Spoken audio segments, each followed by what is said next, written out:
Hi, it's Dr. Matt Harkness with your Medical Practice Mentor, where my mission is for you to rediscover your practice and create a traditional insurance and a cash practice. It doesn't have to be either or, it can be both and then you can thrive and grow and be profitable. So this is a third-part series on our topic of alignment. So in part one, we talked about how it cost me $65,000 because I did not clearly communicate our strategy and our vision to our team.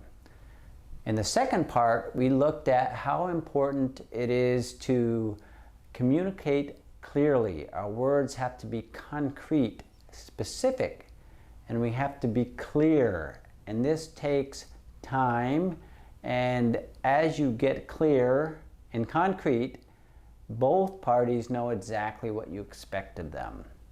So this week we are looking at the importance of getting feedback. Now, just imagine for a moment that you have a superpower, and this superpower is that you are not bound by time or by the fact that there's only one of you, meaning you could be in multiple places in your practice at once and you had no time, no clock to compete against. Boy, that would be great. Then I could make sure that everything is done consistently. I have good systems. The level of service is all done the same. And yes, that would be awesome.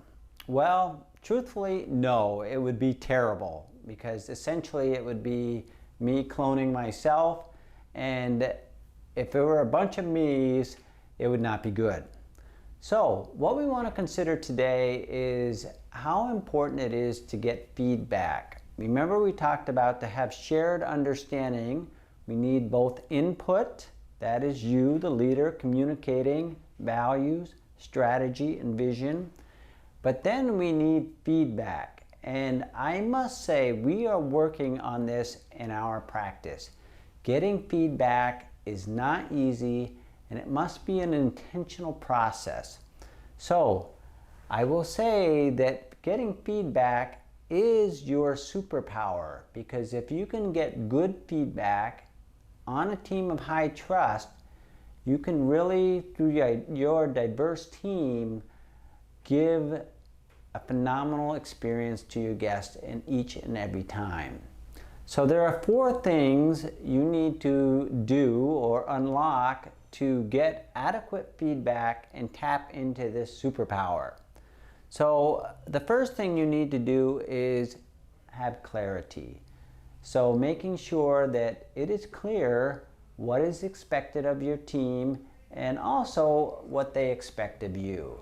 Again, the research shows that most organizations are not clear as to indicating what you want your team member to do, and they want clarity. The second thing is to create a safe environment.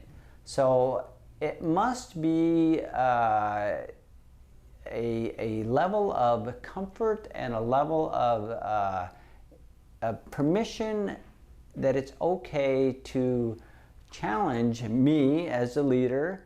I want to hear the things that I am not doing right or the frustrations that they have, and that requires me to lean in, to listen, ask more questions, be genuinely empathetic, and understand what it is that they want to communicate so that we can improve. The third thing is we have to be intentional about getting feedback. And this is important. You want to set up rituals and just consistency with getting feedback. And then number 4 is you want to empower your team. Because as a leader, you do have the ability to make decisions, allocate resources and finances. And a lot of times your team members, they don't really have that power, that ability, but by getting feedback from them and listening to them, you have the ability to empower that team member, remove barriers, provide resources so that they can do their job better. So remember, feedback is the key for you gaining the superpower of utilizing your team to really scale and grow your practice. You have to do it through your team. You cannot do it yourself. So make sure you are clear, the environment is safe, or the conversation is safe for dissent. You have to be intentional, and you want to empower your team.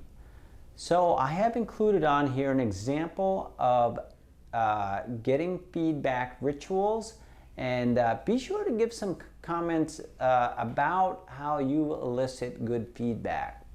So thanks for joining us. We'll be here next week, and also just remember that your medical practice mentor has some great resources. Be sure to share this blog with a friend, and we look forward to seeing you next week.